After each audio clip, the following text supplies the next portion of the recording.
Bienvenue derrière la lumière, le podcast qui vous emmène dans le business, le cœur et la tête de ces entrepreneurs qui ont décidé de vibrer fort et créer grand.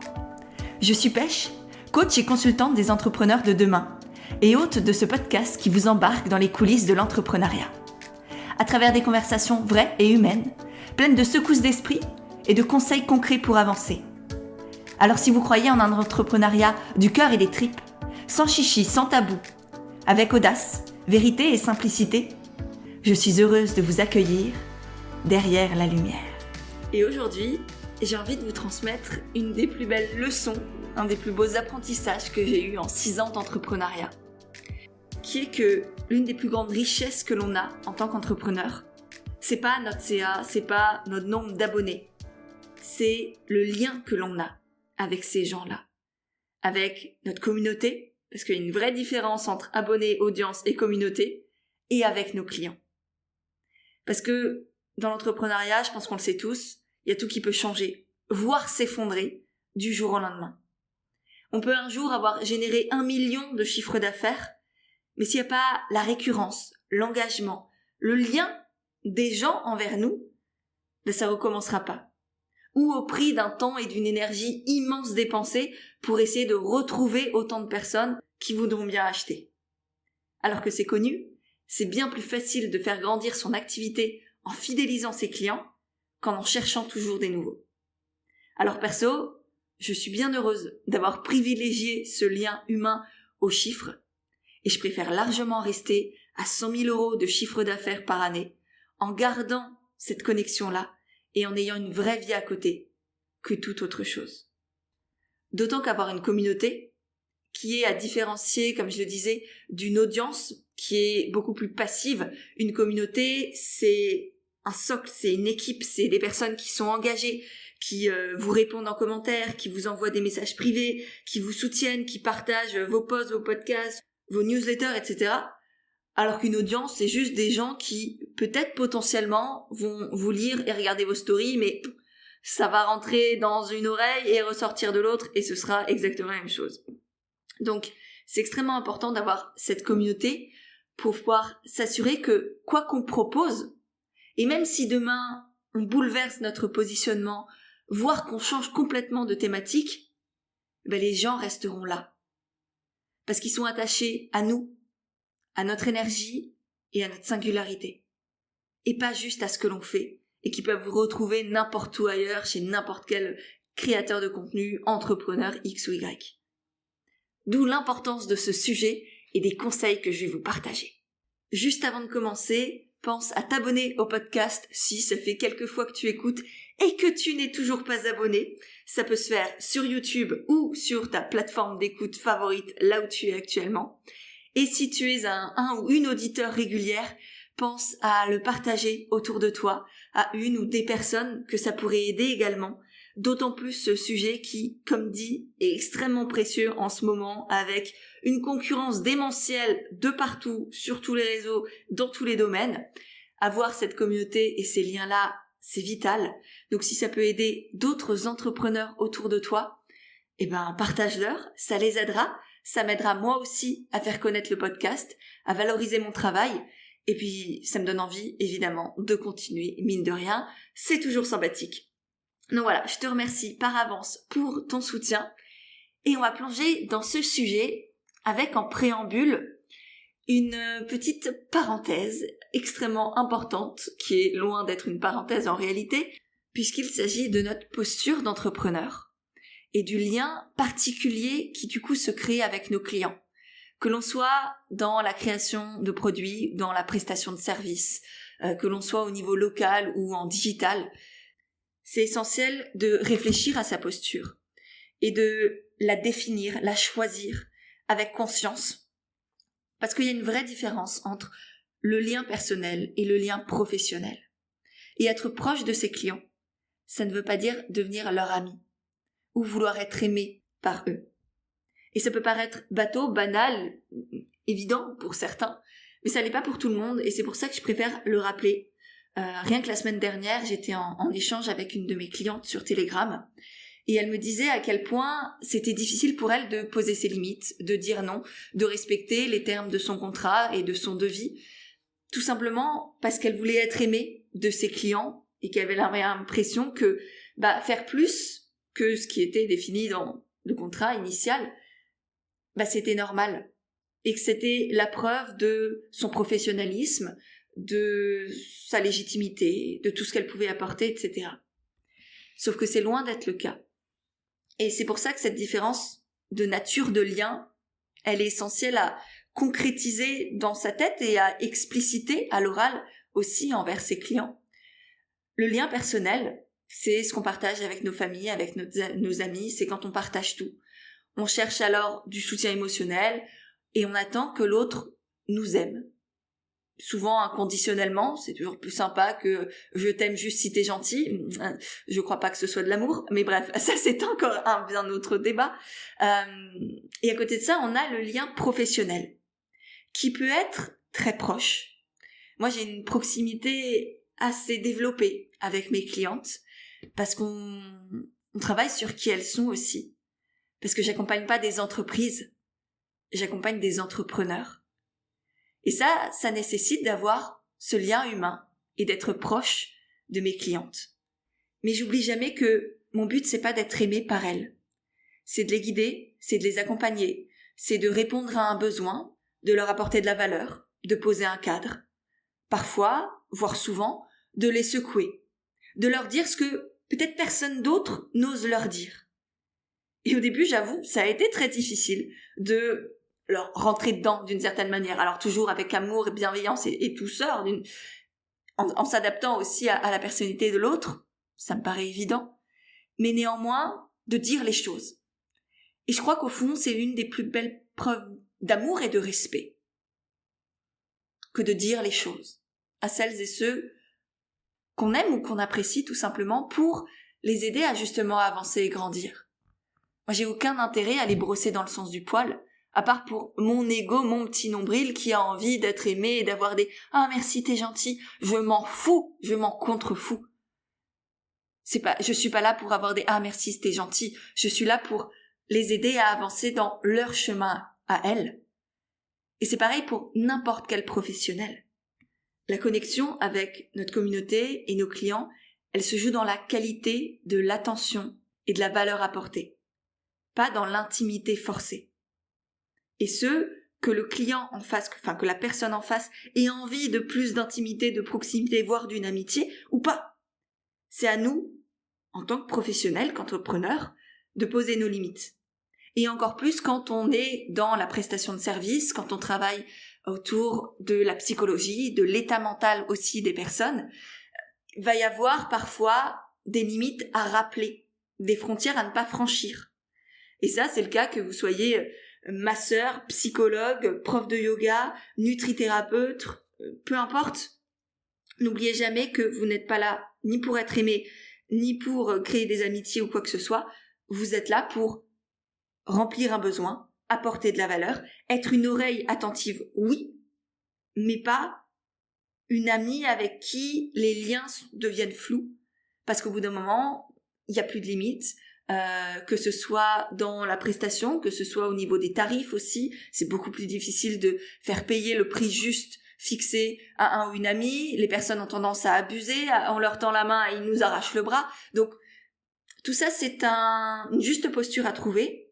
Et même si je sais que c'est pas forcément évident pour tout le monde, parce qu'il y a la peur du rejet, il y a la recherche de validation, il y a la croyance que si je suis appréciée, alors on achètera plus facilement. Sauf qu'en réalité, les clients, ils cherchent d'abord et avant tout la confiance en nous, en tant qu'humains et en nos compétences, la clarté sur ce que l'on fait, ce que l'on propose, les bénéfices qu'ils vont recevoir, et la cohérence entre qui l'on est, ce que l'on dit et ce que l'on fait. Est-ce que vous êtes vraiment aligné avec vos valeurs? Est-ce que vous les incarnez dans la matière? Est-ce que vous apportez les bénéfices que vous vantez sur votre page de vente? C'est ça qui compte en priorité. Et comme je disais dans ma newsletter qui est sortie hier pour vous, quand ce podcast sort, parfois c'est important de poser des limites et c'est en faisant ça que la confiance, que la cohérence, que le charisme, que la sensation de légitimité et d'autorité se crée. C'est pas à sa bonne amie qu'on va confier sa santé, que ce soit physique, mentale, sa vie, son entreprise. C'est à une personne qui peut-être pas nous intimide, mais où on sait qu'elle est droite dans ses bottes et qu'elle va pas se laisser marcher sur les pieds, que ce soit par nous ou par qui que ce soit d'autre. Donc, le côté amitié, il peut même vous desservir. Vraiment. Et je parle en connaissance de cause, parce que j'ai fait l'erreur pendant bien 2 ans quand je me suis lancée, et ça m'a joué des tours. Vraiment, c'est plus que désagréable quand du coup les personnes refusent de te payer, mettent 10 ans, essayent de t'arnaquer, de demander des réducs à la fin, etc., etc. Non, en fait. Alors, c'était pas agréable, ça m'a énormément apporté, mais si vous pouvez l'éviter, c'est toujours sympa. Maintenant que ça s'est dit, on peut passer aux conseils concrets pour trouver l'équilibre entre proximité et intimité. Le premier, c'est de partager de soi tout en gardant sa vie privée. Ça veut dire ne pas tout montrer de sa vie, raconter sa vie comme on dit, c'est pas intéressant. Les influenceurs le font très bien, la télé-réalité s'en occupe à notre place, tant mieux. Partager de soi, ça veut dire partager des bribes de qui on est. Vous n'avez pas l'obligation du tout d'exposer l'entièreté de votre vie ou de qui vous êtes pour créer cette relation-là. Personnellement, pour vous partager un peu ma stratégie, ma manière de faire, je partage énormément de choses sur les réseaux, mais absolument pas tout. Il y a une part de mon identité qu'à part mes amis proches, personne ne connaît. Alors, ça veut pas dire que j'en ai honte, que je la cache, oui, je la cache, mais juste pour la préserver, pour me préserver moi, parce qu'on donne déjà beaucoup, parfois énormément, souvent trop. Et du coup, c'est important de garder ce jardin secret, comme on dit. Ça veut dire pas dire du tout que le reste est faux, au contraire, c'est totalement vrai, sincère, authentique, parce que je sais que derrière, je suis, d'une certaine manière, préservée, protégée par ce bout d'identité que je garde. Et donc, ça veut dire que je partage tout autour de mon entreprise, je partage énormément autour du sport, de la psychologie, du bien-être, parfois de la philosophie, etc. Et ça me permet de donner énormément, de créer ce lien. Je partage mes engagements. Je pense que pour personne ici, c'est une surprise de savoir que je suis féministe, que j'ai des convictions écologiques très fortes, que j'ai des prises de position qui ne plaisent clairement pas à tout le monde. Si vous étiez là à l'époque du Covid, vous le savez, ça a bien marqué. Et d'ailleurs, c'est intéressant parce que j'ai fait 2-3 contenus et un épisode de podcast autour du Covid pour partager mes positions, sans devenir non plus un média autour de ça. Et c'est parmi les contenus qui m'ont rapporté, d'une certaine manière, le plus de clients. Je pense que j'ai une dizaine de personnes qui sont venues ensuite vers moi, notamment en accompagnement ou pour certains programmes, parce que justement, ces contenus les avaient marqués. Avant, j'étais une personne intéressante parmi tant d'autres, et là, d'un coup, je suis devenue leur coach. Comme une évidence que, à partir de maintenant, c'était moi qu'ils avaient décidé de suivre, d'écouter, et en qui ils avaient assez confiance pour être guidés, et développer, déployer, amplifier leur activité. Donc partager de soi, ça peut être partager des engagements, des convictions, des valeurs. Partager des loisirs, une vision du monde, des routines, des recettes, des choses comme ça. L'important, l'essentiel, c'est que ce soit vrai et que ça crée de l'émotion. Qu'on puisse se connecter à vous et pas juste « Tiens, ma recette de pois chiches ». Pour recette de pois chiches, inintéressant. Recette de houmous, plutôt, parce que recette de pois chiches, on va pas aller très loin. Mais vous voyez, ça, n'importe qui peut le faire. Il faut qu'il y ait du vrai, il faut qu'il y ait de la profondeur, il faut qu'il y ait de l'émotion, tout simplement. Et si vous écoutez et que vous enlevez les barrières de « Ah, mais on va me juger, ah, mais on va croire que je ne sais quoi », vous verrez à quel point c'est fort. Et la semaine dernière encore, j'étais en coaching pour le tremplin, qui est mon autre accompagnement individuel à côté de Entière. Le tremplin, c'est un coaching one-shot. En un coup, on vient sur une problématique, on creuse à fond, la personne repart avec un plan d'action hyper concret et adapté à qui elle est. Et Entière, c'est vraiment un accompagnement long terme, entre 2, 3 et 6 mois, pour aller en profondeur dans tout toute ou une grande partie des domaines de l'entrepreneuriat, que ce soit la stratégie de vente, la stratégie de communication, l'état d'esprit, le leadership, la confiance en soi, la légitimité, la relation à l'argent, etc. Donc c'est beaucoup, beaucoup plus complet que le tremplin. Bref, cette session du tremplin, la personne est venue en me disant « Ouais, je suis dans le flou, je sais pas quoi faire, j'ai l'impression de parler à tout le monde et du coup à personne, et je sais qu'il faut que je me spécialise, que je me niche, que je me positionne et j'arrive pas. » Et du coup, pendant 1 heure, j'ai posé plein de questions pour clarifier déjà tout ça dans son esprit. Et au bout d'1 heure, il y a une chose qui est ressortie, qui était comme une évidence pour moi, et qui a été une évidence pour elle aussi quand je lui ai dit, c'est ses engagements d'un point de vue de la santé, ses engagements contre notamment les laboratoires pharmaceutiques, Big Pharma, quoi, dont elle était vraiment, ça sentait dans ses tripes quand elle m'en parlait que ça l'animait profondément, ou en tout cas que ça la révoltait plutôt, mais elle n'en avait jamais parlé. Et en fait, quand on a vraiment commencé à creuser ce sujet-là, elle s'est littéralement animée. J'ai vu une flamme, un feu à l'intérieur d'elle se brûler, l'enflammer, et c'était, autant j'ai rencontré à la base une personne sympathique mais un peu éteinte, on va dire, autant là, j'avais devant moi une femme forte, avec des convictions, avec des choses à dire, qui étaient extrêmement intéressantes, alors qu'avant, très honnêtement, c'était assez lisse, c'était fade, ça ressemblait à n'importe qui, elle était naturopathe, et très honnêtement, c'était qualitatif et en même temps tellement banal aujourd'hui que c'était normal que les clients ne soient pas vraiment là. Et là, elle est ressortie avec un plan d'action clair, concret, et surtout une motivation, une énergie et ce feu à l'intérieur d'elle qui était magnifique. Tout ça parce que elle a décidé d'oser partager cette conviction-là et ses valeurs et ses engagements. Donc voilà, c'est un exemple parmi tant d'autres pour vous donner une idée de comment vous pourriez aussi incarner ça dans votre activité.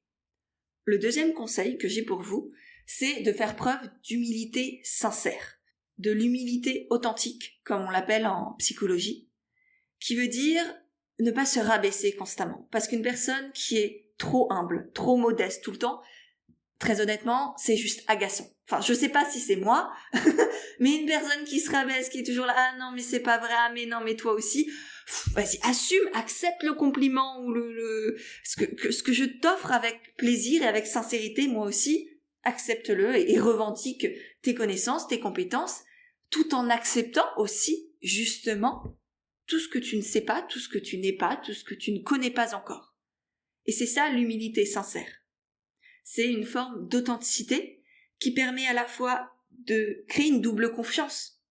Ça permet de créer une confiance dans les compétences, les connaissances que l'on a, parce qu'on les assume, on les revendique sans les écraser et les revendiquer constamment ou vouloir les prouver. Il n'y a rien de pire que ça, et j'avais d'ailleurs fait tout un épisode de podcast sur à quel point vouloir prouver les choses, ça dévalorisait énormément votre activité. Si vous avez tendance à faire ça, je vous le mets dans les notes de cet épisode, je pense qu'il vous servira bien. Et de l'autre côté, ça permet de créer de la confiance parce qu'on voit aussi que la personne a cette humilité de dire qu'elle n'est pas capable de tout, qu'elle se prend pas pour Dieu et à nous vendre du rêve, et qu'il y a ce juste équilibre-là qui renforce la confiance, comme dit, mais aussi du coup ce lien de proximité. Et en gros, c'est une espèce de transparence radicale, vraie, sincère. On partage aussi les moments de doute, les choix éthiques, les pourquoi derrière chaque décision, qui permet de créer une connexion beaucoup plus profonde que cette façade lisse où tout va bien, où on sait tout, où on partage des contenus à la Wikipédia, certes intéressants, mais que je pourrais copier-coller chez n'importe qui, et c'est là où le bas blesse, et c'est ça qu'il faut changer. Et troisième conseil dans ce côté un peu mindset, état d'esprit et posture à avoir, c'est le fait de savoir poser des limites. J'en parlais juste avant dans le préambule, la vraie connexion se passe par le cadre, par les horaires, par les attentes, par un devis respecté. On peut donner un peu plus, l'over-deliver comme on dit, c'est toujours positif, ça permet aux clients de se dire « Ah ouais, j'en ai eu pour mon argent ». C'est con, mais ça marche toujours. Mais ça veut pas dire dépasser constamment et de manière excessive ses limites. d'autant plus ses propres limites. Parce que si nous-mêmes, on commence à ne pas respecter ce que l'on a créé, ce que l'on a dit, ce qu'on a formulé envers l'autre, eh bien forcément, ça va détériorer la confiance. Parce que l'autre va se dire « Ah, elle m'avait dit ça, en fait, elle ne le respecte pas. » Même si c'est positif pour lui, elle ne respecte pas ses engagements, ses propres engagements envers elle-même. Et du coup, forcément, la relation empathie. Et pour vous donner encore un conseil personnel, enfin ce que j'applique moi dans ma stratégie, c'est qu'à la fin de tous mes appels découvertes, quand la personne est intéressée et prête à rejoindre l'accompagnement, je précise toujours que l'accompagnement, notamment sur Telegram, autant on a nos sessions de coaching en profondeur où on plonge à fond dans les sujets, on va poser les questions, etc., ou faire du consulting, c'est sur Zoom, là c'est des rendez-vous assez classiques. Mais pour tout ce qui touche de l'accompagnement au quotidien via Telegram, là où je réponds aux questions, là où il y a du coaching vraiment personnel, profond, dès que la personne a une question, un besoin, un email qui vient la secouer, envie d'avoir un peu mon retour sur un contenu qu'il ou elle a posté, une stratégie qu'elle a envie de mettre en place. Bien, il y a cet accompagnement au quotidien par message, par vocaux, etc. Et ça, je précise toujours que c'est du lundi au vendredi, de 9h à 18h. Que mes soirées, c'est mes soirées, que mes week-ends, c'est mes week-ends. Et que je réponds pas dans les 5 minutes qui suivent parce que j'ai une vie, d'autres clients et des choses à faire. Et que je préfère répondre quand je suis vraiment présente, quand j'ai l'énergie pour bien réfléchir et l'énergie à donner à la personne aussi. Parce que je fasse une réponse quand je suis en PLS dans mon canapé parce que je suis en SPM et au bout de ma vie et que mon monde entier est en train de s'effondrer, ça va pas franchement l'aider. C'est pas ça mon rôle. Mon rôle, c'est d'être dans ma posture de coach. Et il y a des moments dans ma vie où oui, non, ce n'est pas le cas. et il y a aucun mal à ça, donc je préfère attendre le lendemain, pouvoir répondre en étant vraiment là. La plupart du temps, en plus, il n'y a pas d'urgence. Donc ça aussi, c'est à préciser et c'est, pour moi en tout cas, un gage de respect et ça crée une connexion beaucoup plus saine et pérenne. Et ensuite, j'ai quelques conseils plus pratico-pratiques de stratégie de vente ou de communication à mettre en place pour renforcer ce lien et trouver cet équilibre entre proximité et intimité. Premier conseil, c'est d'organiser régulièrement des événements pour et avec votre communauté. Ça peut être des masterclass, des conférences, des temps en présentiel, des petits cafés pour papoter avec une dizaine de personnes.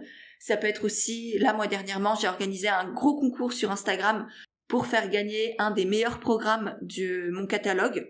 Donc les personnes avaient le choix entre les 5 meilleurs programmes les plus vendus. Et ça m'a permis de reconnecter à cette communauté, de pouvoir échanger avec les gens. Ah bah tiens, t'es intéressé par tel programme, et pourquoi, qu'est-ce qui se passe dans ton entreprise, pourquoi ce sujet t'intéresse particulièrement, etc. Et ça a donné lieu à des échanges extrêmement enrichissants, tant pour elle que pour moi, je crois. Et à moi aussi ce sentiment de ah oui c'est vrai, je sers vraiment à quelque chose et je booste et j'inspire et ça fait du bien de ressentir ça parce que moi aussi parfois je l'oublie ou je le vois pas ou je suis comme tout le monde en fait et même si ça fait 6 ans que je suis entrepreneur, il y a des moments où on est dans notre bulle, on crée du contenu tout seul devant notre ordinateur comme vous en fait. Et j'ai beau avoir des super clients, c'est quand même encore différent cette relation qu'on a et notamment sur les réseaux et encore plus, c'est encore plus compliqué à travers un podcast ou une newsletter où on a encore moins de liens avec celles et ceux qui nous écoutent ou qui nous lisent parce que si vous nous envoyez pas de vous-même un message en faisant la démarche de répondre à l'email, de laisser un commentaire sous le podcast ou de nous écrire sur Instagram après le podcast, c'est très compliqué. Autant sur Instagram, il y a les commentaires.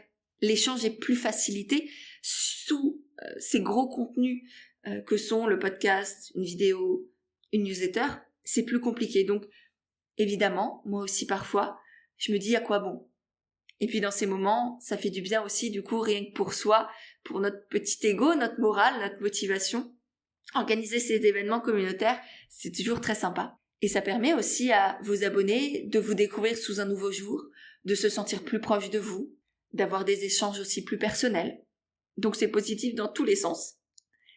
Ensuite, autre conseil, c'est d'avoir des attentions spécifiques, notamment pour vos clients, que ce soit vos clients actuels ou vos clients précédents. Moi, je sais que par exemple, je prends très souvent des nouvelles, même après nos coachings, plusieurs mois, voire plusieurs années. De temps en temps, j'envoie un petit message. Comment tu vas? Où est-ce que tu en es? Qu'est-ce qui s'est passé depuis tout ce temps? Et c'est beau, c'est bon, tant à ressentir que de voir la personne grandir et être content aussi qu'on vienne prendre des nouvelles. Ça peut être un petit message pour l'anniversaire de la personne. C'est que ce soit d'ailleurs vos équipes, si vous travaillez par exemple avec des freelances ou que vous avez des salariés, ou un abonné de qui je ne sais comment vous connaissez la date d'anniversaire, ou évidemment vos clients, ou très souvent vous l'avez.